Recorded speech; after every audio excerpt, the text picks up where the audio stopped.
Hello दोस्तों, आज हम पढ़ने वाले हैं पेनक्रियास। पेनक्रियास एक टाइप का ग्लैंड होता है जो एंडोक्राइन और एक्सोक्राइन दोनों टाइप का होता है। और इसका जो एंडोक्राइन हिस्से होते हैं वो छोटों से टुकड़ों में डिवाइडेड होते हैं, जिसको आइलैट्स ऑफ लैंगरहैंस कहा जाता है। ग्लूकोज का काम होता है, ग्लूकोज मेंटेनर होता है, यानी कि ये ग्लूकोज को मेंटेन करता रहता है। जब ब्लड में ग्लूकोज बढ़ जाता है तब ये एक इंसुलिन इंक्रीज करता है जो जाकर ब्लड में ग्लूकोज को मेंटेन करती है।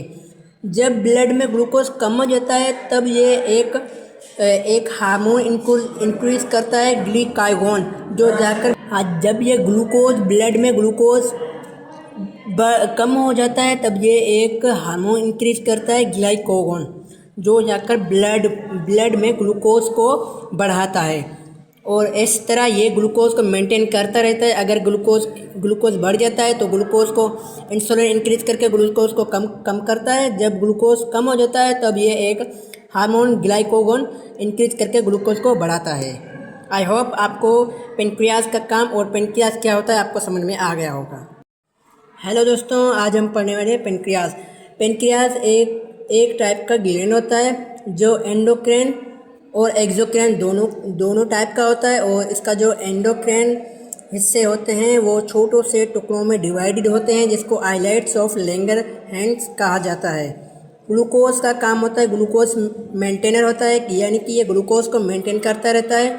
जब ब्लड में ग्लूकोज बढ़ जाता है तब ये एक इंसुलिन इंक्रीज करता है जो जाकर ब्लड में ग्लूकोज को मेंटेन करती है। जब ब्लड में ग्लूकोज कम हो जाता है तब ये एक हार्मोन इंक्रीज करता है, ग्लूकागोन, जो जाकर जब ये ग्लूकोज ब्लड में ग्लूकोज कम हो जाता है तब ये एक हार्मोन इंक्रीज करता है, ग्लाइकोगोन, जो जाकर ब्लड में ग्लूकोज को बढ़ाता है। और इस तरह ये ग्लूकोज को मेंटेन करता रहता है। अगर ग्लूकोज बढ़ जाता है तो ग्लूकोज को इंसुलिन इंक्रीज करके ग्लूकोज को कम करता है। जब ग्लूकोज कम हो जाता है तब ये एक हार्मोन ग्लाइकोगोन इंक्रीज करके ग्लूकोज को बढ़ाता है। आई होप आपको पेनक्रियास का काम और पेनक्रियास क्या होता है आपको समझ में आ गया होगा।